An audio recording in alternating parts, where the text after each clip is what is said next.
আজকে মুর্শিদাবাদ জেলা সফরে যাচ্ছেন মুখ্যমন্ত্রী। আর গতকালই দেখা গেল নবান্নে তৃণমূল কংগ্রেসের চারজন যারা সদ্যই এনসিপিআইতে যোগ দিয়েছেন, সেই বিদ্রোহী চারজন তৃণমূল কংগ্রেস সাংসদকে গতকাল নবান্নে দেখা গেল, যার মধ্যে খুব তাৎপর্যপূর্ণভাবে তিনজনই হচ্ছেন মুর্শিদাবাদের সাংসদ খলিলুর রহমান, ইউসুফ পাঠান এবং আবু তাহের খান।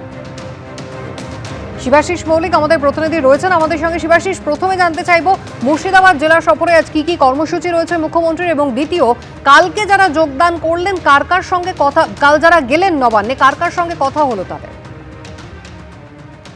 সবার আগে বলবো, কুসুমিতা, আজ মুর্শিদাবাদ সফরে আসছেন মুখ্যমন্ত্রী শুভেন্দু অধিকারী। তার সূচি অনুযায়ী যা প্রাথমিক পরিকল্পনা, তাতে তিনি আনুমানিক বেলা 12টা নাগাদ তার চীনা পার্টির বাসভবন থেকে বেরিয়ে কলকাতা বিমানবন্দর থেকে কপ্টারে বহরমপুরে স্টেডিয়ামে এসে হেলিপ্যাডে নামবেন এবং বহরমপুর স্টেডিয়াম থেকে তিনি একটি বেসরকারি হোটেলে যাবেন। সেখানে বিজেপির একটি সাংগঠনিক সভায় অংশ নেবেন বিজেপি নেতা হিসেবে শুভেন্দু অধিকারী। সেখান থেকে তিনি বহরমপুর রবীন্দ্র সদনে যাবেন। নবরূপে সাজানো হয়েছে রবীন্দ্র সদনকে। সেখানে সরকারি কর্মসূচিতে মুখ্যমন্ত্রী শুভেন্দু অধিকারীর অংশগ্রহণের কথা রয়েছে এবং তারপর রেজিনগরে তার একটি জনসভা কথা রয়েছে। আমরা জানি যে রেজিনগরে উপনির্বাচন আসন্ন, কিন্তু এখনো পর্যন্ত নির্বাচন কমিশন থেকে কোনো ঘোষণা করা হয়নি। কিন্তু সেই রেজিনগরে, বিশেষভাবে বলতে গেলে হুমায়ুন কবিরের এলাকা, সেই রেজিনগরে আজকে কিন্তু জনসভা করার কথা রয়েছে মুখ্যমন্ত্রী শুভেন্দু অধিকারীর। এরপরে আসবো দ্বিতীয় অংশে। তুমি যে প্রশ্নটা করলে, যে গতকালকে নবান্নে যে ছবি আমরা দেখলাম, গতকালকে নবান্নে বিকেল বেলায় প্রসেনজিৎ চট্টোপাধ্যায় গিয়েছিলেন মুখ্যমন্ত্রী শুভেন্দু অধিকারীর সঙ্গে দেখা করতে, এবং সেই সময় কিন্তু নবান্নে আরো 4 সাংসদকে দেখা গেছিল। সেই 4 সাংসদের মধ্যে তারা 4 জনই কিন্তু এনসিপিআইতে যে 20 জন সাংসদ যোগ দিয়েছিলেন দিল্লিতে, সেই 20 জনের দলের মধ্যে অন্যতম। এবং বিশেষভাবে এর মধ্যে 3 জন, আবু তাহের খান, খলিলুর রহমান এবং ইউসুফ পাঠান, 3 জনই মুর্শিদাবাদ জেলার 3 আসনের সাংসদ। ফলে তাদের নবান্নে যাওয়া নিয়ে জল্পনা শুরু হয়েছিল। শতাব্দী রায় যদিও তিনি সংবাদ মাধ্যমের মুখোমুখি হয়ে জানান যে একেবারেই প্রশাসনিক কাজের জন্য ডিজির সঙ্গে দেখা করতে এসেছেন তারা। রাজ্যের ডিজিপি সিদ্ধিনাথ গুপ্তার সাথে তাদের দেখা হয়েছে, এরকমটাই কিন্তু নবান্ন সূত্রে জানা যাচ্ছে। ধন্যবাদ শিবাশিস।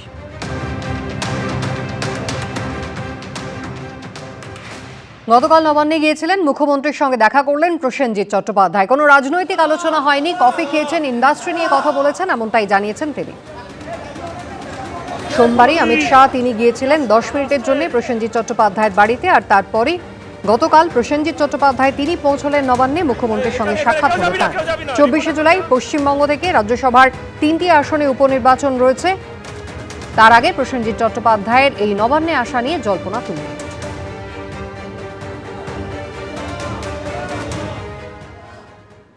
সেদিন আমার বাড়ি গেছিলেন, তোমরা সবাই জানো।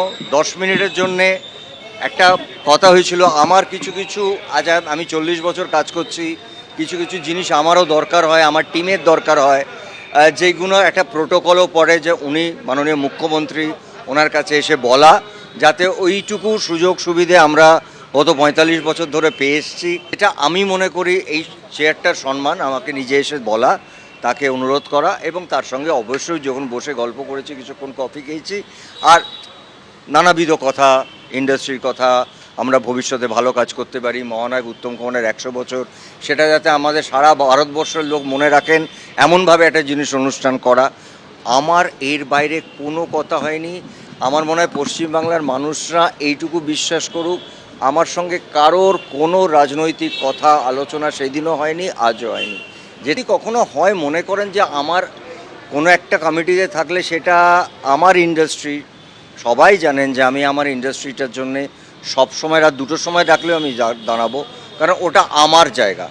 তো সেরমভাবে যদি কখনো মনে হয় ডাকেন, আমার যদি কোনো একটুখানি পরামর্শ আমার ইন্ডাস্ট্রিটাকে ভালো করে, আরও বেটার হয়, কেন আসবো না? এটা তো আমার জায়গা। আমার পুরনিয়োগ দুর্নীতি মামলায় প্রথম সাপ্লিমেন্টারি চার্জশিট দিল ইডি। 186 পাতা সেই চার্জশিটে নাম রয়েছে সুজিত বসু, তার ছেলে সমুদ্র বসু এবং এক আমলার। ইডির দাবি, চাকরি বিক্রির টাকায় সুজিত বসু এবং তার পরিবারের নামে কেনা হয়েছে বিপুল সম্পত্তি। পুরনিয়োগ দুর্নীতিতে প্রায় 250 কোটি টাকার লেনদেন হয়েছে। তার মধ্যে কয়েক কোটি টাকা আত্মসাৎ করেছেন প্রাক্তন দমকল মন্ত্রী সুজিত বসু। সাপ্লিমেন্টারি চার্জশিট দিয়ে এবার এমনটাই দাবি করল এনফোর্সমেন্ট ডিরেক্টরেট। সুজিত বসুর পাশাপাশি চার্জশিটে নাম রয়েছে তার ছেলে সমুদ্র বসু, আমলা জ্যোতিষ্মান চট্টোপাধ্যায় এবং দুটি বেসরকারি সংস্থার। ইডি সূত্রে দাবি, এই দুর্নীতির সময় পুর ও নগর উন্নয়ন দফতরের ডিরেক্টরেট অফ লোকাল বডিজ বা ডিএলবির ডিরেক্টর পদে ছিলেন জ্যোতিষ্মান চট্টোপাধ্যায়। বৃহস্পতিবার বিশেষ আদালতে চার্জশিট জমা দেয় ইডি। 186 পাতার চার্জশিটের সঙ্গে দেওয়া হয়েছে 12,500 পাতার নথি। চার্জশিটে দাবি করা হয়েছে, সুজিত বসু একাই 340 জন চাকরি প্রার্থীর নাম সুপারিশ করেছিলেন। তার মধ্যে নিয়োগপত্র পেয়েছেন 284 জন। প্রার্থী পিছু গড়ে 6 লক্ষ টাকা নেওয়া হয়েছে। ইডির দাবি, চাকরি বিক্রির টাকায় সুজিত বসু ও তার পরিবারের নামে কেনা হয় বিপুল সম্পত্তি। এক সমুদ্র অন্যায় যারা করেছেন, যারা বিভিন্ন সময় এই ধরনের কাজকর্ম করেছেন, যারা দুর্নীতি করেছেন, যারা রাস্তায় দাঁড়িয়ে সৎরঞ্জন অসৎরঞ্জনদের চায়ের দোকান পানের দোকানে দাঁড়িয়ে চাকরি বিক্রি করিয়েছেন এবং সেখান থেকে মোটা টাকা তুলেছেন, তারপরে 75 আর 25-এর ডক্ট্রিনেশন মেনে, নিয়ম মেনে যারা পার্টি অফিসে টাকা পাঠিয়েছেন, নিজে টাকা খরচ করার তার লাইসেন্স পেয়েছেন, তাদেরকে এখন আইন আমলে আসতে হবে। চার্জশিট মানেই কিন্তু সেটা ধ্রুব সত্য নয়। অনেক সময় এই বিষয়টাকে এগিয়ে নিয়ে যাওয়ার জন্য ইনভেস্টিগেটিং এজেন্সি একটা চার্জশিট দিয়ে রেখে দেয়। এবার সেই চার্জশিটটা সত্যি না আদৌ সেটা প্রমাণ করা যাবে কিনা সেটা তো বিচারের সময় কোর্টে প্রমাণ হবে। 2023 সালের 19শে মার্চ শিক্ষক নিয়োগ দুর্নীতিকাণ্ডে ধৃত প্রমোটার অয়নশীলের সল্টলেকের অফিসে তল্লাশি অভিযান চালায় ইডি। সেখান থেকেই পুরসভার নিয়োগ দুর্নীতি সামনে আসে। ইডি সূত্রে দাবি করা হয়, প্রমোটার অয়নশীলের সংস্থা এবিএস ইনফোজোনের অফিসের কম্পিউটারের ফোল্ডারে যে নথি পাওয়া যায়, সেখানে ছিল একাধিক প্রভাবশালীর নাম। উল্লেখ করা ছিল চাকরি বিক্রির টাকার অঙ্ক। এরপরই দুর্নীতিতে নাম জড়ায় সুজিত বসু। ইডির পাশাপাশি তদন্ত শুরু করে সিবিআই। এই মামলায় আগেই চূড়ান্ত চার্জশিট জমা দিয়েছে সিবিআই। সেই চার্জশিটে সিবিআই দাবি করে 8টি পুরসভায় 600-র বেশি বেআইনি চাকরি হয়েছে, যার মধ্যে রয়েছে উত্তর ও দক্ষিণ দমদম, কামারহাটি, বরানগর পুরসভা। চার্জশিটের 11 নম্বর পাতায় দাবি করা হয়, বেআইনিভাবে সবচেয়ে বেশি চাকরি দেওয়া হয়েছে দক্ষিণ দমদম পুরসভায়। 2010 সাল থেকে দীর্ঘদিন ওই পুরসভার ভাইস চেয়ারম্যান ছিলেন সুজিত বসু। মামলার তদন্তে গত বছরের 10ই অক্টোবর লেকটাউনে প্রাক্তন দমকল মন্ত্রী সুজিত বসুর রেস্তোরাঁ, তার সল্টলেকের অফিস, গোলাঘাটায় প্রাক্তন দমকল মন্ত্রীর ছেলে সমুদ্র বসুর রেস্তোরাঁ, লাউঞ্জ বারে তল্লাশি চালায় ইডি। সুজিত বসুর স্ত্রী, পুত্র, কন্যা ও জামাইকেও জিজ্ঞাসাবাদ করে এনফোর্সমেন্ট ডিরেক্টরেট। বিধানসভা নির্বাচনের ফল প্রকাশের পর 11ই মে সিজিও কমপ্লেক্সে প্রায় 10.5 ঘন্টা জিজ্ঞাসাবাদের পর গ্রেফতার করা হয় সুজিত বসুকে। গ্রেফতারির 59 দিন পর বৃহস্পতিবার প্রথম সাপ্লিমেন্টারি চার্জশিট জমা দিল ইডি। আবির দত্ত, প্রকাশ সিনহা, এবিপি আনন্দ, কলকাতা। ফের চিটফান্ড তদন্তে অভিযানে নামলো ইডি। রাজ্যের মোট 10 জায়গায় অভিযানে নামলো এনফোর্সমেন্ট ডিরেক্টরেট। দুর্গাপুর, হাওড়া ও রানাঘাট সহ 10টি জায়গায় হানা দিল তারা। চিটফান্ড সংস্থার বিরুদ্ধে তদন্তে ফের অভিযানে নামল ইডি। বৃহস্পতিবার সকাল থেকে একাধিক জেলায় হানা দিলেন কেন্দ্রীয় এজেন্সির আধিকারিকরা। দুর্গাপুর, রানাঘাট, হাওড়া সহ রাজ্যের 10টি জায়গায় চলল তল্লাশি অভিযান। সকাল থেকে ইডি সূত্রের খবর, তারা কিন্তু 100 কোটি টাকা কোথায় গেল সেটা খুঁজে বার করছেন। এবং জারা ডোবিক বলে একটি চিটফান্ড কোম্পানি, ইডি সূত্রের খবর, এবং জারা ডোবিকের বিরুদ্ধে অভিযোগ যে এই রাজ্যের বিভিন্ন জেলা থেকে রাজ্য জুড়ে 100 কোটি টাকা বেআইনিভাবে এই চিটফান্ড কোম্পানি তুলেছে। 100 কোটি টাকার প্রতারণা ও তছরূপ মামলায় এদিন বিভিন্ন জায়গায় হানা দেয় ইডি। জারা ডোবিক নামে একটি কোম্পানির বিরুদ্ধে বাজার থেকে 100 কোটি টাকা তোলার অভিযোগ ওঠে। তারই তদন্তে এদিন সব মিলিয়ে অভিযানে নামেন 50 থেকে 60 জন আধিকারিক। নদিয়ার তাহেরপুরের কালীনারায়ণপুরে শুভ্রকান্তি নাগ ওরফে বাবাই নাগের বাড়িতে যায় ইডি। স্টক গুরুকুল নামে একটি মানি মার্কেটিং সংস্থার কর্ণধার ছিলেন তিনি। অন্যদিকে দুর্গাপুরের অন্ডালের সুভাষনগরে রাম মল্লিক ওরফে দিগন্ত মল্লিকের বাড়িতে হানা দিল ইডি। এবিপি আনন্দ। বৃষ্টিতে ভিজছে কলকাতা সহ দক্ষিণবঙ্গ। হাওড়া, হুগলি, 2 চব্বিশ পরগনা, 2 মেদিনীপুরে ভারী বৃষ্টি। কথা বলবো সরাসরি আমাদের প্রতিনিধি সন্দীপ সরকার রয়েছেন। সন্দীপ, আলিপুর আবহাওয়া দফতর কি বলছে? দেখো, আলিপুর আবহাওয়া দপ্তরের তরফ থেকে যে পূর্বাভাসটা দেওয়া হয়েছে তাতে কিন্তু আগামী সোমবার পর্যন্ত বৃষ্টির কথা বলা হয়েছে। দক্ষিণবঙ্গের সব জেলাতেই প্রায় সব জেলাতেই এই মুহূর্তে বৃষ্টি চলবে এবং যে পূর্বাভাস দেওয়া হয়েছে সেই পূর্বাভাসে বলা হয়েছে যে দক্ষিণবঙ্গের যে জেলাগুলো একেবারে উপকূলবর্তী জেলা পূর্ব মেদিনীপুর বলো, উত্তর চব্বিশ পরগনা বলো, দক্ষিণ চব্বিশ পরগনা বলো, এখানে ভারী বৃষ্টির হলুদ সতর্কতা জারি রয়েছে। আলিপুর আবহাওয়া দপ্তরের পূর্বাভাস যেটা তা হচ্ছে দক্ষিণবঙ্গের পূর্ব এবং পশ্চিম মেদিনীপুর, উত্তর এবং দক্ষিণ চব্বিশ পরগনা, মুর্শিদাবাদ, হাওড়া, হুগলি, পূর্ব বর্ধমান এই জেলাগুলোতে আগামী সোমবার পর্যন্ত হলুদ সতর্কতা জারি থাকছে। সর্বত্রই বৃষ্টি হবে, দক্ষিণবঙ্গের সব জেলাতেই বৃষ্টি হবে। উপকূলবর্তী জেলাগুলিতে ঝোড়ো হাওয়া বইবে, 50 থেকে 60 কিলোমিটার তার বেগ থাকবে, এমনটাই আলিপুর আবহাওয়া দপ্তরের পূর্বাভাস রয়েছে। মৎস্যজীবীদের আজ এবং আগামীকাল সমুদ্রে যেতে নিষেধ করা হয়েছে এই পূর্বাভাসের মাধ্যমে। এর পাশাপাশি উত্তরবঙ্গের ক্ষেত্রে কিন্তু আশঙ্কার মেঘটা আরও বেশি। উত্তরবঙ্গের জেলাগুলিতে কমলা সতর্কতা জারি করা হয়েছে আলিপুর আবহাওয়া দপ্তরের তরফে। উত্তরবঙ্গের জেলাগুলির মধ্যে সবথেকে বেশি বৃষ্টিপাতের আশঙ্কার কথা বলা হয়েছে, সেটা হচ্ছে আলিপুরদুয়ার জেলাতে। আলিপুরদুয়ারে ভারী বৃষ্টি হবে, কমলা সতর্কতা জারি রয়েছে। উত্তরবঙ্গের বাকি যে জেলাগুলি রয়েছে, কোচবিহার, জলপাইগুড়ি, দার্জিলিং, কালিম্পং, এই সমস্ত জেলাতেই কিন্তু ভারী বৃষ্টি হবে, এমনটাই সতর্কবার্তায় জানিয়েছে আলিপুর আবহাওয়া দপ্তর। আগামী সোমবার পর্যন্ত এই রকম আবহাওয়া থাকবে। বৃষ্টির দাপট সেটা আজ আগামীকাল একটু বেশি থাকবে।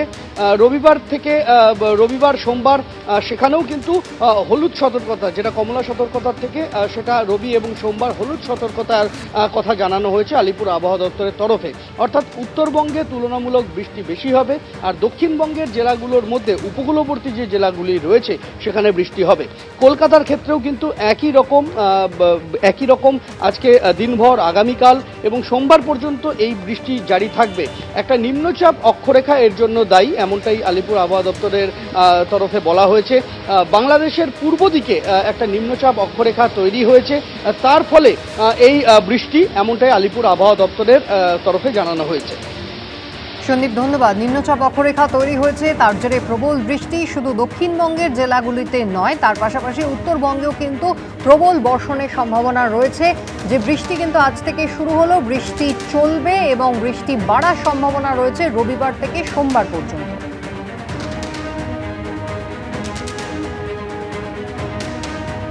রাত থেকেই জেলায় জেলায় বৃষ্টি শুরু হয়েছে। হাওড়া, হুগলি, 2 চব্বিশ পরগনা, 2 মেদিনীপুরে ভারী বৃষ্টির সম্ভাবনা রয়েছে। আর রাত থেকে চলা বৃষ্টিতে ইতিমধ্যেই কিন্তু বিভিন্ন অংশ জলমগ্ন হতে শুরু করেছে। ভারী বৃষ্টির পূর্বাভাস আজ রয়েছে পূর্ব বর্ধমান, নদিয়া, মুর্শিদাবাদেও। সপ্তাহ শেষে বৃষ্টি বাড়বে, এমনকি বজ্রবিদ্যুৎ সহ বৃষ্টির সম্ভাবনাও রয়েছে আলিপুর আবহাওয়া দপ্তরের পূর্বাভাস। 50 থেকে 60 কিলোমিটার বেগে ঝোড়ো হাওয়া বইতে পারে। ভারী থেকে অতি ভারী বৃষ্টির সম্ভাবনা রয়েছে দার্জিলিং, কালিম্পং এবং আলিপুরদুয়ারে।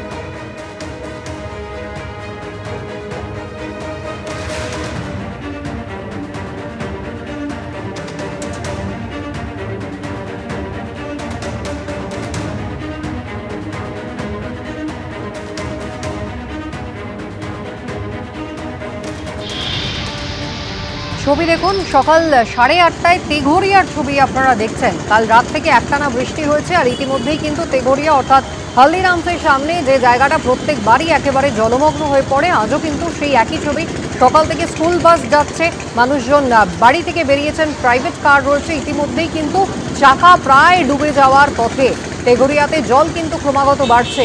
বৃষ্টি শুরু হয়েছে রাত থেকে, বৃষ্টি চলবে সোমবার পর্যন্ত, মাঝে বজ্রবিদ্যুৎ সহ বৃষ্টির সম্ভাবনা রয়েছে, পূর্বাভাস দিচ্ছে আলিপুর আবহাওয়া দপ্তর।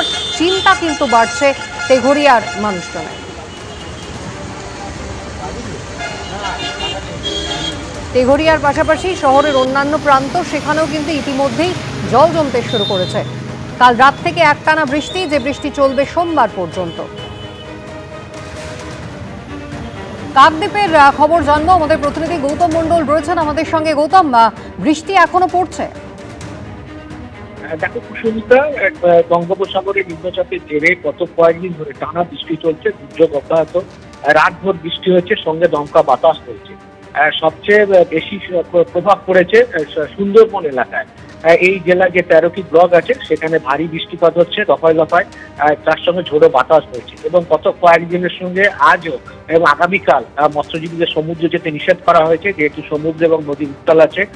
এবং গত রাতের বৃষ্টির পাশাপাশি আজ সকাল থেকে আকাশ পুরো কালো মেঘে ছেয়ে আছে, দমকা বাতাস বইছে এবং দফায় দফায় বৃষ্টি হচ্ছে এবং নিচু অংশ, জেলার যে সমস্ত নিচু অংশ আছে সেগুলো কিন্তু জলমগ্ন হয়ে পড়েছে এবং পাশাপাশি যে সমস্ত বেহাল রাস্তা ছিল ইতিমধ্যে সেই রাস্তাগুলো কিন্তু দুর্ভোগ বেড়েছে, মানুষ যাতায়াত করতে পারছে না। সব মিলিয়ে বলা যেতে পারে এই যে নিম্নচাপের প্রভাব, তার ফলে টানা দুর্যোগে বিপর্যস্ত দক্ষিণ 24 পরগনা এবং সবচেয়ে বেশি প্রভাব পড়েছে সুন্দরবন এলাকায়। একেবারে সুন্দরবন এলাকায় সব থেকে বেশি প্রভাব পড়েছে। দুর্যোগ কিন্তু ইতিমধ্যেই শুরু হয়ে গিয়েছে, সতর্কতা জারি করেছে আলিপুর আবহাওয়া দফতর। আর ইতিমধ্যেই কিন্তু বজ্রবিদ্যুৎ সহ বৃষ্টির পূর্বাভাস দেওয়া হয়েছে। যে বজ্রবিদ্যুৎ সহ বৃষ্টি আগামীকাল থেকে হবে এমনটাই বলা হচ্ছে। 50 থেকে 60 কিলোমিটার বেগে ঝোড়ো হাওয়া বইতে পারে। এর আগেই কিন্তু আলিপুর আবহাওয়া দফতর সতর্ক করেছিল যাতে মানুষ ঘরের মধ্যে থাকেন, বাইরে যাতে না যান, তার সতর্কতা কিন্তু গতকালই জারি করা হয়েছিল। দক্ষিণবঙ্গের ক্ষেত্রে ভারী বৃষ্টির হলুদ সতর্কতা জারি করা হয়েছে এবং উত্তরবঙ্গের ক্ষেত্রে কিন্তু সোমবার পর্যন্ত হলুদ সতর্কতা পাল্টে কমলা সতর্কতা হয়ে যেতে পারে।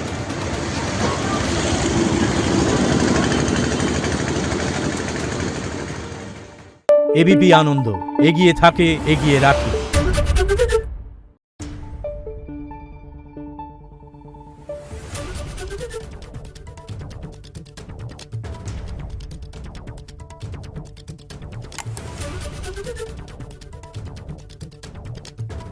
Thank you.